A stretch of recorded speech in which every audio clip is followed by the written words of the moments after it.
A CLT está fazendo 70 anos e sobre esse assunto, sobre todas as proposições que nós estamos discutindo aqui no Congresso de reformulação dessa lei e também a importância histórica dessa consolidação de leis trabalhistas, nós vamos conversar agora com o Dr. Cid Ridel de Figueiredo, que ele é advogado trabalhista e também professor universitário. Bom dia, Dr. Cid. Bom dia. Dr. Cid, a CLT está fazendo 70 anos. De lá para cá, a gente sabe que muita coisa mudou, o mercado de trabalho mudou, as relações também mudaram no mundo do trabalho. E aqui no Congresso existem pelo menos 600 propostas que tentam atualizar essa legislação. O senhor acha que está realmente na hora de fazer uma reformulação na CLT, nos mesmos moldes que tem ocorrido agora com o Código Civil, com o Código Penal? Veja, o que vem ocorrendo é que tem havido uma série de propostas de reformular a CLT a pretexto de modernizá-la.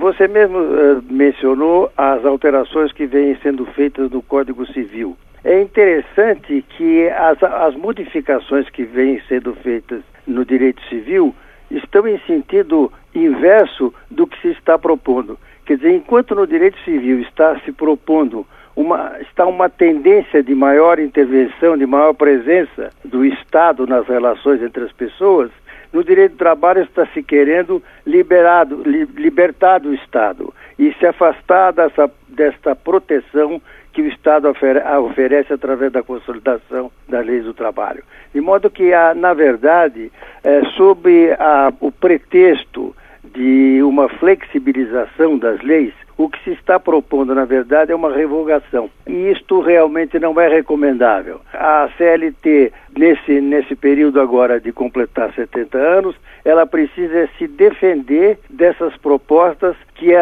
sob o pretexto de flexibilizar, na verdade quer revogar. Porque, veja, a flexibilização de uma lei, ela é feita pelos tribunais. A jurisprudência que costuma flexibilizar ou até radicalizar um determinado texto de lei, conforme a tendência da época. Essa é uma tarefa dos tribunais que sabe fazer muito bem. Já a revogação de uma lei é que é feita por outra. De modo que a proposta de nova lei no lugar da CLT, ela é em si uma proposta de revogação e não de flexibilização. Mas, doutor Cid, como se poderá, por exemplo, adaptar essa série de mudanças que ocorreram na sociedade brasileira, especialmente no mundo do trabalho, que hoje se procura maior produtividade, redução de custos trabalhistas para que os nossos produtos sejam mais competitivos no exterior? Essas mudanças todas que estão sendo propostas já exatamente para fazer essa adaptação. De que modo o mundo do trabalho pode se adornar, né? se ficar mais atualizado com essas mudanças que ocorreram? O que acontece é que, na verdade, a legislação vem acompanhando. Essa história de que a CLT tem 70 anos e que ela precisa ser modificada porque é velha, ela é velha, mas ela tem muita plástica feita nesse período. A CLT de 1943 com a CLT de agora, muito pouco tem a ver. O espírito da época vem recebendo e deve receber mesmo modificações, mas as modificações dentro desta tendência de que é um conjunto de normas jurídicas para disciplinar a relação entre empregado e empregador e não a eliminação desse conjunto de normas jurídicas para liberar a relação entre empregado e empregador. Isso é que seria regredir, porque essa liberalização seria anterior, iríamos um tempo anterior ao direito do trabalho. Quer dizer, a CLT de 1943, veja, ela tinha como essência, por exemplo, a estabilidade absoluta aos 10 anos de serviço. Isso foi incompatível, tornou-se incompatível com o tempo e foi substituído pelo Fundo de Garantia. Esta substituição mudou substancialmente a CLT. No campo do processo do trabalho, por exemplo, nós tínhamos a CLT era aplicada por uma justiça do trabalho composta de representação classista. A eliminação da representação classista foi uma mudança substancial e também uma adaptação a tempos novos. No campo do direito coletivo, nem se diga, nós tínhamos um direito coletivo do trabalho que realmente baseada na Carta del Lavoro, da Itália, do regime do Mussolini, foi totalmente revogada, fundamentalmente, com a revogação do antigo artigo 528, que dispunha sobre a possibilidade do Ministério do Trabalho intervir num sindicato quando quisesse. Era chamada o AI-5 do trabalhador, era esse artigo 528. Esta revogação implica numa evolução muito grande. Quer dizer, eu não estou defendendo que ela não deva ser modificada. Eu acho que ela deve ser modificada de acordo com a tendência da época, mas preservado sempre esse espírito de ser uma norma jurídica de tutela ao hipossuficiente econômico, que é o trabalhador. Nós estamos fazendo entrevista com o Dr. Cid Ridel de Figueiredo, que é advogado trabalhista e professor universitário. Nós estamos conversando sobre os 70 anos da consolidação das leis do trabalho. Dr. Cid, um tema assim que está muito em debate hoje entre juristas e parlamentares é a questão das mudanças na legislação em relação ao direito sindical, porque a CLT prevê apenas uma única representação sindical para os trabalhadores. E isso é muito diferente dos direitos resguardados pela Constituição, de pluralismo sindical, não é? O senhor defende mudanças aí nessa área? O direito coletivo do trabalho, que é essa área da CLT que versa sobre sindicalismo, ela sofreu uma profunda modificação, especialmente na Constituição de 88, que vedou qualquer interferência do Estado dentro dos sindicatos. A única restrição à disciplinação que a Constituição mantém é o princípio da unicidade sindical, que cada categoria tem um sindicato numa base territorial mínima que representa o município. Essa é uma grande discussão se nós devemos adotar a pluralidade. Eu sou a favor ainda da unicidade, porque entendo que a pluralidade pode levar, e no Brasil fatalmente levaria, a uma pulverização dos sindicatos. Costuma-se dizer, e é verdade, que nós temos sindicatos demais.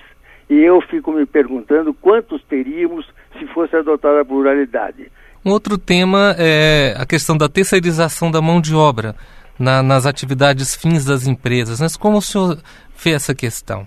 Olha, eu acho que a súmula do Tribunal Superior do Trabalho, que permite a terceirização, mas desde que com relação às atividades que não sejam atividades fins, somente a atividade meio, consegue manter e resolver o problema, permitindo a utilização do processo, mas dificultando o abuso. Eu acho que é um bom critério até aqui. Acho, porém, que não vejo como absolutamente necessária essa terceirização.